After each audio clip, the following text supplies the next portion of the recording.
하나님의 크신 은혜가 이 시간에 우리 믿음의 가족 모두의 마음속에 풍성이 넘치는 귀하고 소중한 시간이 되기를 기도드립니다. 이 자리에 와서 올라와서 이렇게 보니까 그리운 얼굴들이 많이 보이질 않습니다. 우리의 강희채 장로님, 강신익 장로님, 조은덕 장로님, 우리 황 장로님이랑 같이 끝나면 저 차방에서 차 마시면서 같이 그렇게 즐거운 담소를 나누시던 분들이 이제 황 장로님 곁에 없네요. 제가 지난달에 조은덕 장로님 부부를 요양원에 찾아가서 뵀습니다. 광릉 내에 있지요. 잘 못 알아봅디다. 야, 그렇게 총명하고 그랬던 분들인데 세월 속에서 이렇게 변하셨구나. 참 마음이 많이 또 안타까움을 느끼고 돌아왔었습니다. 세월 앞에서 우리 인생은 참 연약하지요. 예, 참 그러나 그래도 감사한 것은 그분들의 마음 속에 우리 주님께서 항상 함께 하셨다는 거지. 그게 얼마나 위로가 되고 위안이 되고 소망이 되는지 모릅니다. 우리 다 함께 하나님의 성경 말씀 누가복음 23장 43절에 있는 말씀 우리 같이 봉독합니다. 시작합니다. 예수께서 이르시되 내가 진실로 내게 이르노니 오늘 내가 나와 함께 낙원에 있으리라 하시니라. 아멘. 저는 오늘 이 말씀을 본문으로 삼아서 십자가 위에서 선포된 구원이라는 제목으로 이 시간 같이 하나님의 은혜를 나누고자 합니다. 말씀에 앞서서 한 사람을 소개합니다.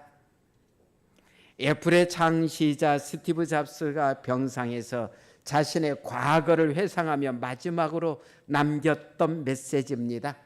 여러분, 스티브 잡스는 굉장히 유명한 사람입니다. 그러지요?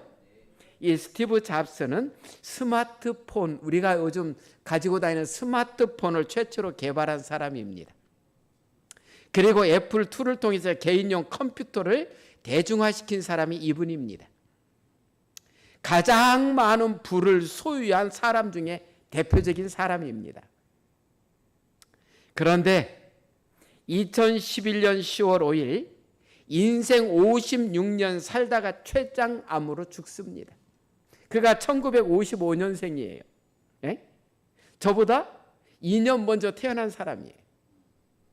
그런데 아주 이른 나이에 그는 이 세상을 어땠어요? 56살. 그 나이에 세상을 뜨지요. 그런데 그가 마지막 죽기 전에 병상에 입원해 있으면서 그가 남긴 메시지가 있는데 상당히 마음이 와서 닿습니다. 그래서 오늘 좀 같이 내놓고 우리도 한번 인생을 좀 더 느끼면 좋겠다는 마음으로 내놓습니다. 나는 사업에서 성공의 최고 정점에 도달했었다. 다른 사람들 눈에는 내 삶이 성공의 전형으로 보일 것이다. 그러나 나는 이를 떠나서는 기쁨이라고 거의 느끼지 못한다. 결과적으로 부라는 것이 내게는 그저 익숙한 삶의 자체일 뿐이다. 지금 이 순간에 병석에 누워 나의 지난 삶을 회상해 보면 내가 그토록 자랑스럽게 여겼던 주위의 모든 갈채와 부는 임박한 죽음 앞에서 그 빛을 잃었고 그 의미도 다 상실했다. 아무리 돈이 많아도 몸이 병들고 나서 보니까 그 돈이 나에게 어땠다는 거예요? 그림의 떡. 그림의 떡이래요. 아무 나와 상관없는 그거에 불과하더라는 거예요. 그 불을 위해서 평생을 뛰어왔는데 그 다음 그는 이렇게 말합니다. 어두운 방 안에서 생명 보조 장치에서 나오는 푸른 빛을 바라보며 낮게 웅웅거리는 그 기계 소리를 듣고 있노라면 죽음의 사자의 숨길이 점점 가까이 다가오는 것을 느낀다. 그렇지요? 이제야 깨닫는 것은 평생 배 굶지 않을 정도의 부만 축적되면 더 이상 돈 버는 일과 상관없는 다른 일에 관심을 가져야 한다는 사실이다. 근데 이것을 못 깨달아요. 꼭 어디 앞에서 깨달아요? 죽음 앞에서야 깨달아요. 그러지요?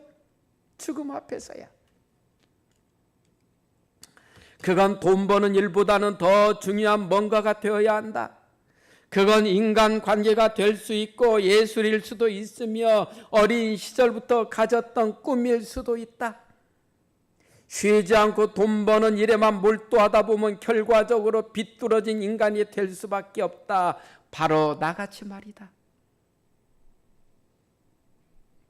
부에 의해 조성된 환상과는 달리 하나님은 우리가 사랑을 느낄 수 있도록 감성이란 것을 모두의 마음속에 넣어주셨다. 이걸 좀 진작 알았더라면 그가 그렇게까지 각박한 삶을 살지는 않았을 텐데요. 어디에서 언제 살아요? 아직 늙은 나이도 아니. 여러분 오늘날 56살 보고 늙었다 합니까? 한참 나이잖아요. 그래요 안 그래요? 한참 나이예요. 그런데 이 사람에게 있어서 이 56살은 지금 무슨 나이예요? 죽어야 될 나이예요. 나이는 90세가 되든 100세가 되든 죽음 앞에 이르렀을 때 인간의 심정들은 많이 비슷해지는 것 같아요. 이 사람은 56살의 나이에 인간의 죽음 앞에서 지금 뭔가 심각한 뭐를 지금 느끼고 있는 거예요. 그러면서 그는 그 다음에 이렇게 또 이야기합니다. 평생에 내가 벌어들인 재산은 가져갈 도리가 없다. 맞습니까? 내가 가져갈 수 있는 것이 있다면 오직 사랑으로 점철된 추억뿐이다. 마지막 죽거나 이 사람은 마지막 죽음만 앞에서 자기의 추억만이 자기에게 지금 있다는 거예요. 그것이 진정한 부이며 그것은 우리를 따라오고 동행하며 우리가 나아갈 힘과 빛을 가져다 줄 것이다. 사랑은 수천 마일 떨어져 있더라도 전할 수 있다. 삶에는 한계가 없다. 가고 싶은 곳이 있으면 가라. 오르고 싶은 곳이 있으면 올라가 보라. 모든 것은 우리가 마음먹기에 달렸고 우리의 결단 속에 있다. 어떤 것이 세상에서 가장 비싼 침대일까? 그건 병상이다. 이 양반 병상은 하루에 돈이 엄청난 돈이 들어간 병상이라 그래요. 그러죠? 네. 그러면서 그는 말하기를 우리는 운전수를 고용하여 우리 차를 운전하게 할 수도 있고 직원을 고용하여 우리를 위해 돈을 벌게 할 수도 있지만 고용을 하더라도 다른 사람에게 병을 대신 앓도록 시킬 수는 없다. 내가 아무리 돈이 많아도 야 내가 너 돈 10억 줄 테니까 나 대신 좀 이 병상에서 똑같은 병을 네가 앓고 나는 일어날게. 돼요 안 돼요? 안 돼요. 그게 인생이라는 거예요. 근데 죽기 살기로 해요. 물질은 잃어버리더라도 되찾을 수 있지만 절대 되찾을 수 없는 게 하나 있으니 바로 생이다. 누구라도 수술실에 들어갈 즈음이면 진작 읽지 못해 후회하는 책 한 권이 있는데 이름하여 건강한 삶 지침서이다. 우리 재림교인들은 이거 너무 잘 알아요. 그러죠? 여러분 우리 그 화이트인을 통해서 주신 건강생활의 지혜나 이런 그 음식물에 관한 겉면을 읽어보면 우리가 어떻게 하면 건강에 사는지 잘 보여주고 있어요. 그렇게 살려고 노력하지요? 그러면 여러분은 이렇게 스티브 잡스처럼 마지막에 후회하지 않아도 돼요. 현재 당신이 인생의 어느 시점에 이르렀든지 상관없이 때가 되면 누구나 인생이란 무대에 막이 내리는 날을 맞게 되어 있다. 그래서 저와 같이 그렇게 행복하게 신앙생활 했던 분들이 지금 없잖아요. 그래요 안 그래요? 자, 노란 글씨는 우리 다 같이 한번 읽어볼까요? 시작합니다. 가족을 위한 사랑과 부부간의 사랑,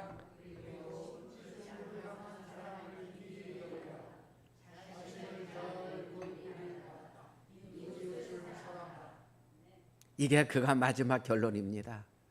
가족을 위한 사랑과 부부간의 사랑, 그리고 친구를 향한 사랑을 귀하게 여겨라. 자신을 잘 돌보기 바란다. 이웃을 사랑하라. 이렇게 살면 됩니다. 근데 우리는 여기다 하나 더 붙이지요. 이 모든 것들을 누구 안에서요? 하나님 안에서 이끌어가거라. 하나님 안에서. 그러면 인생에 뭐가 될 수 있다고요? 성공자가 될 수 있다. 스티브 잡스처럼 그렇게 최고 많은 부는 소유하지 못할지라도 아까 뭐라 그랬어요? 굶어 죽지 않을 정도의 그것만 있으면 인생을 좀 다시 생각하면서 살아가거라. 인생의 부가 인생의 최고는 아니더라. 자기가 경험한 걸 이야기하잖아요. 오늘 우리는 성경 본문 말씀 속에서 인생의 마지막 앞에 서 있는 사람들을 만나게 됩니다. 그런데 그들의 운명이 다릅니다. 볼까요? 오늘 본문 누가복음 23장 43절은 죽음을 바로 눈앞에 둔 상황을 지금 우리에게 보여주고 있지요. 그러지요? 예수께서 이르시되 내가 진실로 내게 이르노니 오늘 네가 나와 함께 낙원에 있으리라 하시니라. 이날 예수님께서는 인류의 구원을 위한 마지막 고지인 십자가에 달리셨습니다. 그렇지요? 마지막 고지인 십자가에 달리셨습니다. 예수님과 더불어 두 명의 강도가 예수님 곁에, 한 강도는 오른편에 한 강도는 왼편에 못 박혀 있고, 이 십자가에 달린 이 세 명의 공통점은 무엇을 눈앞에 뒀다는 거예요? 죽음을 눈앞에 두었다는 거지요. 그렇지 않습니까? 셋 다 누가 이제 빨리 죽느냐밖에 아니고 누가 좀 더 늦게 죽느냐, 그것도 며칠 안에 다 결정나는 거예요. 그 죽음 앞에 둔 모습을 보지요. 그래서 우리가 성경 말씀에 보면 예수와 함께 강도들이 십자가에 못 박힌 하나는 우편에 하나는 좌편에 있더라 묘사하고 있는데, 이것을 우리가 또 영감의 글 초기 문집에 가면 좀 더 자세히 설명하고 있어요. 두 강도를 그와 함께 양쪽에 각각 매달았다. 강도들은 어떻게 했어요? 매달릴 때? 심히 저항하였으나 군인들은 저들을 강제로 끌어다가 팔을 뒤로 제치고 십자가에 못 박았다. 여러분, 이때 저항한다고 삽니까? 살아요, 못 살아요? 저항할수록 더 고통만 당합니다. 왜요? 여기도 보니까 어때요? 심히 저항하였으나 군인들은 저들을 강제로 끌어다가 팔을 뒤로 치고, 얼마나 그냥. 그런데 이게 어떻게 보면 인간들이, 이 세상에 태어난 사람들 어느 누구도 죽음을 좋아하는 사람은 없습니다. 맞습니까? 에? 어느 누구도 죽음을 좋아하는 사람 없어요. 우리 김승희 집사님 이미 오래전에 돌아가셨어야 되지요. 쓰러져 가지고 인천에 있는 병원이었죠. 그 병원에 입원해 갖고 세상에 뇌를 갖다가 머리 뚜껑을 열어 가지고 수술하신 분이에요.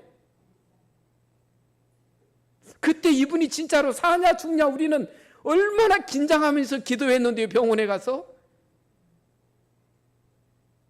근데 나이가 90대 갖고도 이렇게 그냥 건강하시니 이게, 이야, 저는 그래서 우리 김승희 집사님 보면은 새로워요. 그때 일이 자꾸 이렇게 머리에서 이게 두 개가 왔다 갔다 해가지고요.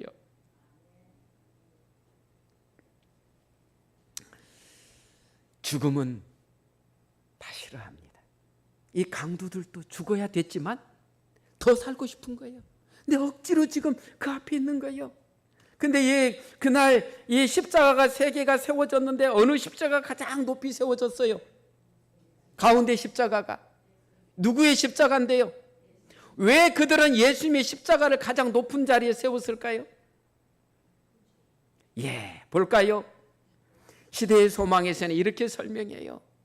예수님과 함께 십자가에 못 박힌 강도들은 좌우편에, 예수께서는 가운데 못 박히셨다.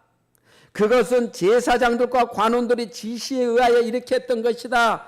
두 강도 사이에 있던 그리스도의 위치는 그분이 셋 중에서 가장 큰 뭐라는 거예요?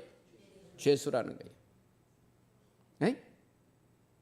이와 같이 하여 그가 범죄자 중 하나로 헤아림을 입었음이라는 성경의 예언을 성취시켰다. 그 당시 바리새인들과 제사장과 그 관원들은 그들이 그런 일을 하면서 미리 성경에 예언된 것이 지금 이루어진다는 걸 자신들은 감히 자기들이 그런 일을 이루고 있다는 걸 알지도 못하면서 일을 저질렀어요. 맞습니까? 그들이 이 이사야에 있는 말씀을 더 깊이 알았더라면 감히 이런 일을 못하지요.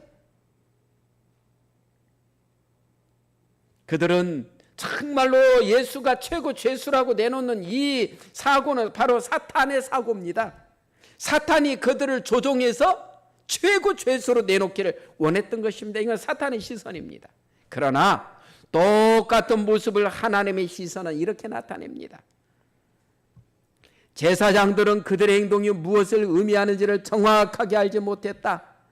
예수님은 강도들과 같이 십자가에 못 박히셨는데 그의 십자가는 그들 가운데 세워졌다. 그처럼 그분의 십자가는 죄악 중에 놓인 이 세상의 한복판에 세워진 것이다. 그리고 참여한 강도에게 하신 용서의 말씀은 지구의 가장 먼 변경에까지 비치게 될 횃불에 불을 붙였던 것이다. 이게 하나님의 시선이에요. 하나님은 예수님을 가장 높은 곳에 매달리게 보고 계신 하나님은 오히려 온 세상에 빛을 비추는 횃불과 같은 모습으로 만드셨다는 거지요.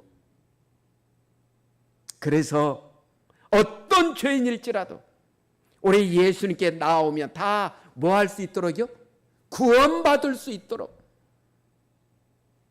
저는 설교하기 전에 참여할 때 뒤에 앉아서 이렇게 우리 믿음의 가족들을 바라보면서 하나님, 머지않은 장래 이 교회가 구원받은 사람들로 꽉 차서 넘치게 해 주십시오. 그런 기도가 나옵니다. 그러지 않습니까? 우리 교회가 정말로 구원받는 사람들이 다 이곳에 꽉 차 있어야 될 교회 아닌가요? 그러지 않습니까? 하나님께서 우리 마포교회에 그러한 부흥의 축복을 주시기를 기도드립니다.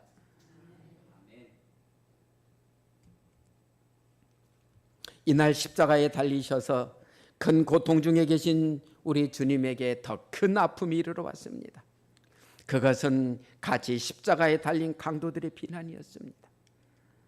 마태복음 27장 44절에 보면 함께 십자가에 못 박힌 강도들도 이와 같이 욕하더라. 예수님과 같이 십자가에 못 박힌 두 강도는 처음에는 다 예수님을 뭐 했다는 거예요? 욕했다는 거예요. 특히 그중 한 사람은 고통으로 인하여 더욱더 자포자기하고 반항적이 되었습니다. 우리가 누가복음 23장 39절에 보면 네가 그리스도가 아니냐, 너와 우리를 구원하라고 옆에 있는 한 강도는 막 그냥 예수님을 더 막 그렇게 비난합니다. 더 강하게 비난합니다. 아마 이러한 상황이 우리 예수님을 더 많이 힘들게 했을 것입니다. 모두가 다 당신을 다 배반하고 욕하는 소리밖에 들리지 않는 것 같습니다. 십자가의 고통 위에 더 큰 고통이 지워지고 있었지요. 예수님은 뭐하러 오셨는데요? 그들을 구원하시기 위해서 오셨는데 감사하다는 표현이 아니라 욕들이 나오고 있으니까요. 그런데 얼마의 시간이 지났는지 갑자기 이상한 변화가 주어지기 시작했습니다. 왜 그렇습니까? 한편의 강도가, 아까는 욕하던 강도가 갑자기 변했습니다. 그러면서 그는 이렇게 말합니다. 하나는 그 사람을 꾸짖어 가르되 네가 동일한 정죄를 받고서도 하나님을 두려워 아니하느냐?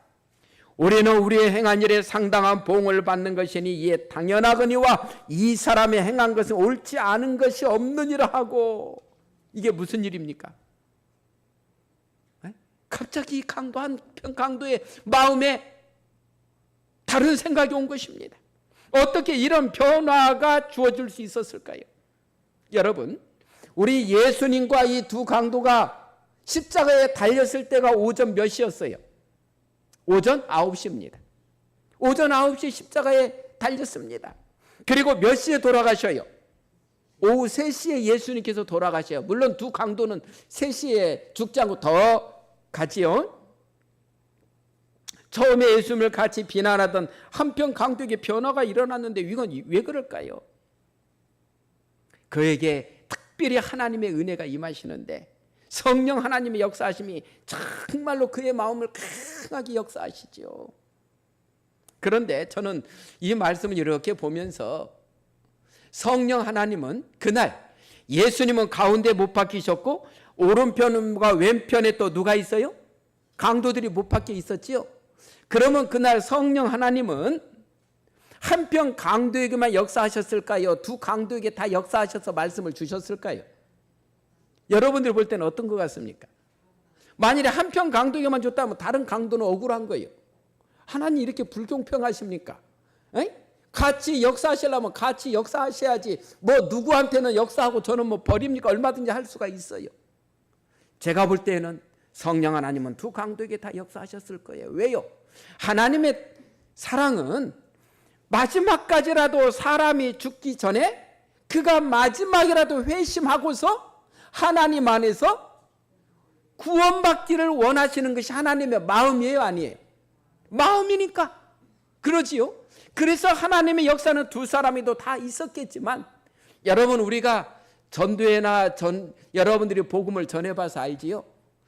똑같이 우리가 사람들을 데리고 교회 와서 전도회에서 말씀을 전해줬는데 어떤 사람은 감동받고 예수님 믿겠다고 회심하고 돌아오는데 어떤 사람은 어때요?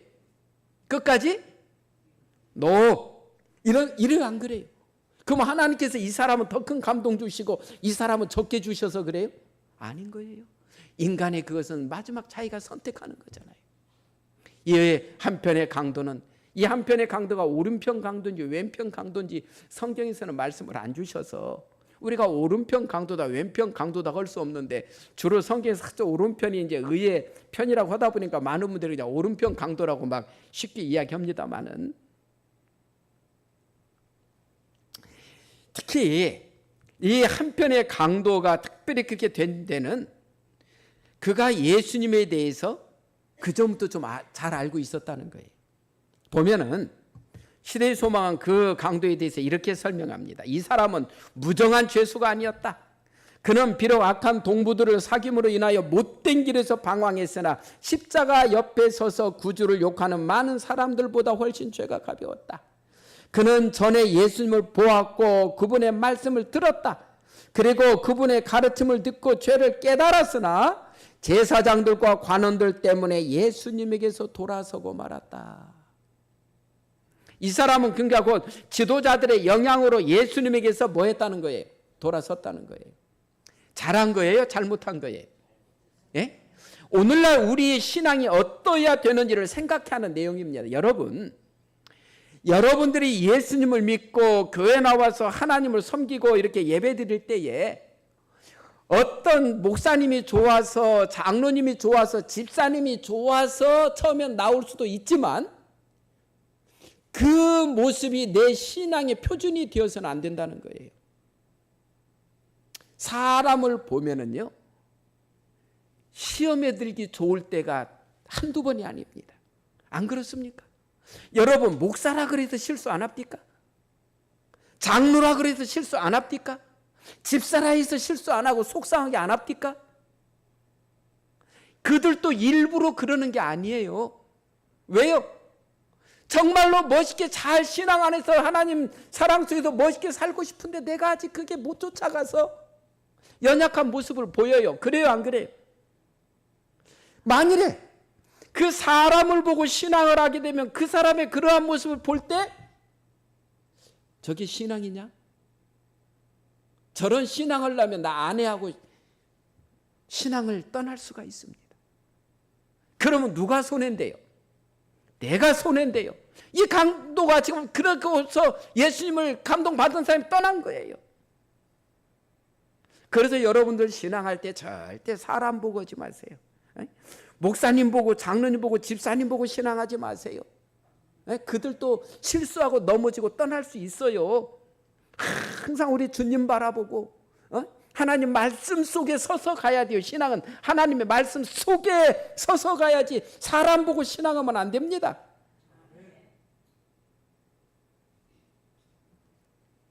그 다음 보면 그는 죄책감을 없애기 위하여 점점 더 깊은 죄에 빠져들어가 마침내 체포되어 죄수로서 신문을 받게 되었고 드디어 십자가의 죽임을 당하도록 선고되었다니까. 이 사람이 그 예수님 이렇게 감동받고 예수님을 따르려고 하다가 지도자들의 영향으로 떠나갔는데 더 양심의 가책상 더 나쁜 짓을 더 많이 했다는 거예요.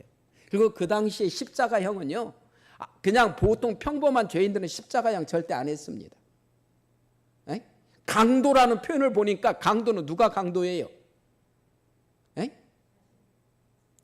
우리는 주로 강도, 무기 들고 사람들을 죽이거나 주로 그런 사람들 아니에요? 어이구, 그냥 도둑은 별로 그래도 안 무서운데 강도는 무서워요, 여러분. 그래요, 안 그래요? 강도는 사람을 무기를 가지고 언제든지 찔러서 죽이고자 준비된 사람이잖아요. 도둑들은 그냥 조용히 들어가서 도둑질만 해가는 사람이에요. 그러니까 이 사람은 그렇게까지 그랬어요. 재판정에서와 갈바리로 오는 길에서 그는 예수님과 함께 동행하였다. 그는 내가 그에게서 아무 죄도 찾지 못하였노라고 선언하는 빌라도의 말을 들었다. 이런 모습들을 들으면서 그 한쪽 마음에 그런 것도 이렇게 없지 않아 지금? 뭔가가 지금 밀려오고 있는 거예요. 그런데 여러분, 욕하는 사람에게 똑같이 욕하는 사람은 감동을 줍니까 못 줍니까? 에? 저 사람이 나한테 욕한다 나도 똑같이 욕하면 둘 다 뭐예요? 감동 줘요 못 줘요? 못 줘요. 그런데 나를 괴롭히는 사람에게도 동정과 용서를 나타내는 모습의 사람들은 아주 감동을 받습니다. 맞지요? 나는 막 쌍욕하고 있는데 저 사람은 절대 욕 안 하고 있으면 그 사람이 미운 게 아니라 어느 순간 어떨까요?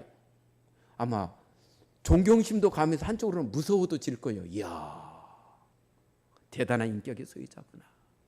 이 강도는 예수님에게서 왜 감동받았느냐 하면 그는 예수님의 거룩한 태도와 당신을 괴롭히는 사람들에게 동정을 나타내시고 용서를 베푸시는 거룩한 모습을 주목하여 보았다. 이게 이 사람에게 감동으로 이미 벌써 오고 있었던 거예요. 그러지요? 나를 괴롭히는 사람을 불쌍히 여기는 그 예수님의 그 모습을 보면서, 그리고 그들을 용서하는 그 모습을 보면서 그는 행인들 중에서 많은 사람들이 예수님을 옹호하는 것을 들었다. 그는 그들이 예수님이 하신 말씀을 반복하면서 그분이 행하신 일을 이야기하는 것을 들었다. 이분이 그리스도라는 확신이 그에게 되살아났다. 이렇게 과거에 자기가 정말로 예수님에 대한 그 믿음과 확신이 있다가 지도자들이 모습에서 벗어났는데 다시 지금 그게 뭐한 거예요? 다시 지금 그에게 오고 있는 거예요. 죽어가는 강도들에게는 사람을 두려워할 것이 있어요, 없어요? 아니, 어차피 십자가에 달려서 지금 사형장에서 죽어가고 있는데 두려워할 게 뭐 있어요? 그러나 이 둘 중에 한 강도는 갑자기 두려워해야 될 대상이 나타났어요. 그 대상이 누구예요? 바로 하나님이라는 거예요. 아, 하나님이 계시지. 그리고 미래에 우리에게 정말로 또 다른 심판도 역시, 자기는 지금 십자가에서 이렇게 죽는 걸로 심판이 끝이라면 괜찮은데 인생은 그게 아니잖아요. 또 다른 심판이 있다는 사실을 그는 거기서 깨달은 거예요. 그래서 그는 정말로 이제 주님 앞에 자기의 인생의 마지막을 걸고 부탁합니다. 우리 같이 한번 봉독할까요? 시작합니다. 가로되 예수여 당신의 나라에 임하실 때에 나를 생각하소서. 여러분, 이 고백 하나가 이 사람의 인생을 나락에서 어디로 이끌어갑니까? 하늘로 이끌어갑니다. 이 고백 하나가, 그러지 않습니까? 예수여 당신의 나라에 임하실 때에 나를 생각하소서. 성령 하나님의 역사하심의 사신을 드리는 사람들에게는 이러한 역사가 주어집니다. 진정한 회개는 하나님의 은혜입니다. 여러분, 우리가 구원받아서 저 하늘에 가서 고백할 것은요, 내가 한 것은 아무것도 없다는 거예요. 내가 하나님 앞에 내세울 것은 아무것도 없다는 것입니다. 100번을 나 자신을 돌이켜서 봐도 나의 이 모습, 나의 이 상태로 가지고 하늘에 간다는 것은 기적인 것입니다.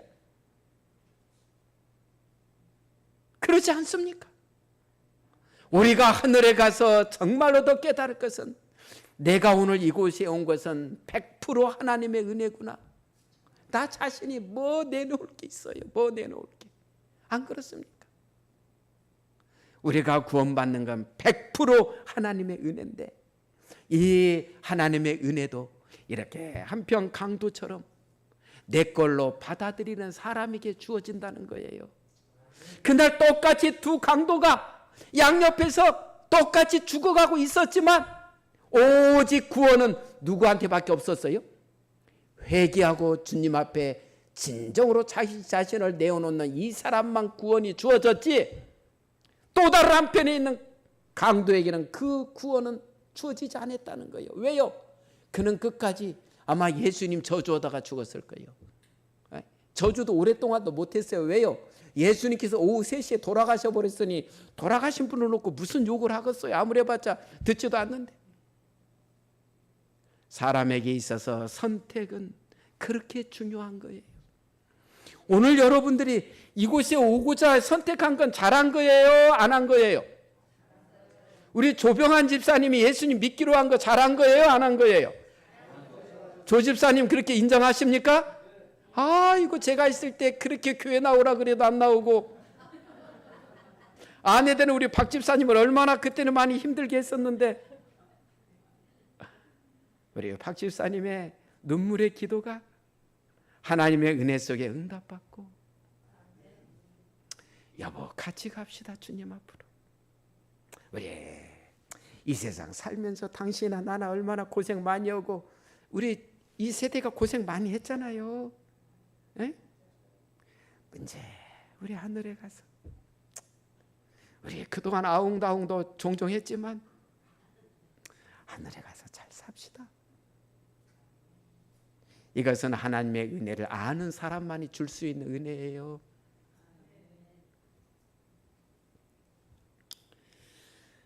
살아남은 이들에는 이렇게 설명합니다. 그는 상처를 입고 조롱당하시며 십자가에 달린 예수 안에서 자기의 유일한 희망이 되시는 구속주를 보았다. 그날 십자가에 달린 예수님을 그렇게 많은 사람들이 봤지만 이런 시야를 가진 사람은 많지 않았습니다. 그는 겸비한 믿음을 가지고 예수를 쳐다보면서 간구하였다. 예수여, 당신의 나라에 임하실 때에 나를 생각하소서 하니 예수께서 이르시되 내가 진실로 오늘 내게 이르노니 네가 나와 함께 낙원에 있으리라. 겸비한 믿음이란 자기 자신을 주님 앞에 겸손히 내려놓는 거지요. 오늘 그러는데 이걸 못해갖고 오늘 또 멸망당하는 사람들이 얼마나 많은지 몰라요. 근데 강제로 안 됩니다. 여러분 자식들이라고 강제로 됩니까? 아마 여러분 자식들이 여러분 그대로 됐으면 지금 이곳에 앉아있을 자식들이 얼마나 많은지 몰라요. 그래요 안 그래요? 김승희 집사님 그래요 안 그래요? 에? 정말로 자식들이 이곳에 같이 앉아 있어야 되는데 없잖아요. 저는 그래서요, 하나님, 제가 한번 성경 말씀을 쭉 보니까 아담도 자식들을 다 하나님 앞에 못 데려다 놨잖아요. 가인은 어떻게 됐어요? 가인은 아주 저주의 상징으로 지금도 우리에게 비춰지고 있잖아요. 아이고 하나님, 자식도 안 되네요 마음대로. 우리가 솔직히 그러니 여러분 남편이 마음대로 됩니까? 아내가 마음대로 됩니까? 구원은 역시 구원은 개인의 선택이구나. 그렇구나. 오늘 이 두 강도에게도 동시에 이 은혜는 같이 역사했겠지만 한 강도만 구원받잖아요. 그날 예수님은 정말로 힘드셨는데 이 강도의 고백이 예수님에게 그렇게 기쁨이 됐대요. 볼까요? 죽어가는 강도에게서 믿음과 사랑의 말을 들으셨을 때 구주께서는 얼마나 고맙게 여기셨을까? 유대인의 지도자들이 그분을 부인하고 그분의 제자들까지도 그분의 신성을 의심하였으나 영혼의 벼랑 가장자리에 선 불쌍한 강도는 예수님을 주님이라 불렀다. 예수께서 이적을 행하시고 죽은 자를 무덤에서 일으키셨을 때에는 많은 사람이 서슴지 않고 그분을 주님이라고 불렀다. 그러나 우리 노란 글씨는 같이 읽어요. 시작. 그분이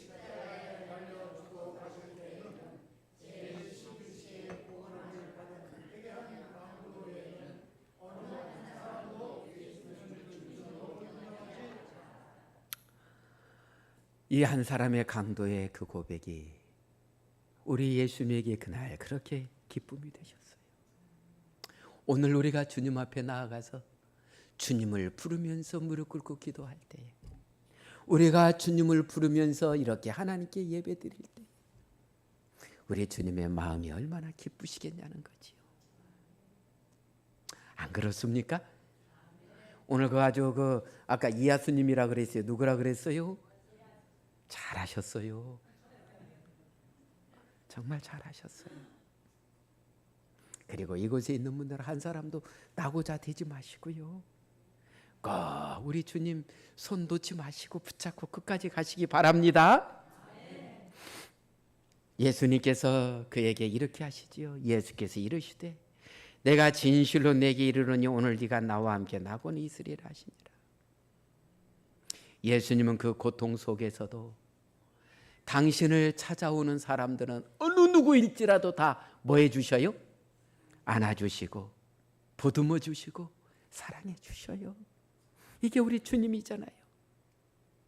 이 강도에게 엄청난 은혜가 주어졌는데 볼까요? 예수께서 이 약속의 말씀을 하실 때에 십자가를 덮고 있던 어두운 구름 속으로 밝고 활기찬 광선이 뚫고 들어왔다. 회개한 강도에게는 하나님께서 받으셨다는 확신으로 완전한 평화가 이르러 왔다. 그분의 귀는 들으실 수 없을 만큼 둔하지 않으며 그분의 발은 구원하실 수 없을 만큼 짧지도 않으시다. 당신을 힘입어 하나님께 나오는 모든 사람을 온전히 구원하시는 것이 그분의 대권이다. 이 순간에 강도의 마음이 얼마나 행복했을까요? 갑자기 이제 마음에 뭐가 이르러 오기 시작했어요? 빛이 이르러 오기 시작했고 또 그의 마음속에 뭐가 넘쳐요? 평안함이. 이 마음의 평안함은요, 주님께서 주시는 은혜입니다. 여러분, 스데반을 비롯한 순교자들을 보세요. 돌에 맞으면 비명을 질러야 돼요? 안 질러야 돼요? 질러야지요. 스데반은 그렇게 많은 사람들이 돌을 던지고 온 몸이 막 피가 그러지 않겠습니까? 피가 터지고 낭자한데도 그의 얼굴은 아파 죽겠다는 비명이 아니라 하늘을 바라보면서 그의 얼굴이 뭐처럼 빛났다 그랬어요? 천사처럼 빛났다. 스데반뿐만이 아니고요. 여러분, 로마 시대에 정말 로마 황제 섬기지 않는 그리스도인들이 얼마나 많이 화형장에서 사자의 밥이 되거나 화형장에서 불러 태워 죽어갔는지 몰라요. 그럴 때 그들이 그 화형장에서 불에 태워져 죽으면서 비명소리가 났다 그래요. 마지막까지 찬양의 기도를 올렸다 그래요. 이게 하나님께서 주신 은혜입니다. 그 순간에 이르렀을 때는 고통보다 하나님께서 주시는 은혜와 평안함이 그의 마음을 더 강하게 역사하기 때문에 아픔을 못 느끼고 그 가운데서도 평안함을 느끼는 거예요. 이것이 하나님께서 주시는 은혜지요. 그런데 이 주님을 모르는 어떤 주님을 아는 사람들도 그래요. 제가 젊었을 때 직장 생활을 좀 목회하기 전에 신학교 가기 전에 했는데 제가 직장에서 한 사람이 했는데 이 사람은 교회를 다니는데 그렇게 담배를 피우길래 내가 그래서 형은 교회 다니면서 담배 피워. 야, 평안을 너에게 주노니 내가 주는 평안이 있다라고 예수님께서 말씀하지 않으셨냐? 에? 그 평안이 어디 있어요? 이거 볼래요? 요한복음 14장 27 이 말씀을 갖고 인용하더라고요. 평안을 너에게 끼치노니 곧 나의 평안을 너에게 주노라. 내가 너에게 주는 것은 세상에 주는 것 같이 아니라 너희는 마음에 근심도 말고 두려워하지도 말라. 예수님께서 평안함을 주신다 그랬는데 내가 이 담배를 피울 때 얼마나 평안한지 모른다.